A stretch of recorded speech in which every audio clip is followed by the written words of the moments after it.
Sebuah video tentang sepasang remaja yang sukses menjalankan bisnis bareng, viral di media sosial. Bahkan video yang diketahui diunggah pada akun TikTok @AnidaAsofia tersebut, kini telah ditonton lebih dari 1,5 juta pengguna media sosial TikTok. Tak tanggung-tanggung, hasil keuntungan dari bisnis yang mereka jalankan dapat digunakan untuk membeli mobil dan sebuah rumah. Saat dikonfirmasi tribunnews.com, Minggu, tanggal 26 September tahun 2021, remaja yang bernama Anida Sofia Aulia, 20, membenarkan hal tersebut. Anida menceritakan awal mula dirinya dengan sang kekasih, Erlangga Niko, 20, memulai bisnis bareng. Awalnya, kedua remaja asal Bandung ini baru saja menyelesaikan masa studinya di bangku sekolah menengah kejuruan, SMK.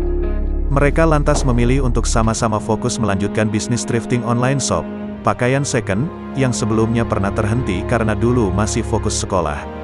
Tidak seperti dulu yang hanya bermodalkan Rp200.000, kini bisnis yang mereka beri nama Heaven Thrift kembali dirintis dengan modal dari gaji kerja di kantor sebelumnya. Selain membeli mobil, Anida dan Erlangga juga bersyukur dapat membeli sebuah rumah yang mereka bayar lunas. Akhirnya selama 1 tahun berjualan thrift kami bisa membeli mobil cash walaupun second dan bisa membeli rumah cash juga, kata Anida. Anida dan Erlangga bersyukur dan berharap kisahnya ini dapat menginspirasi banyak orang.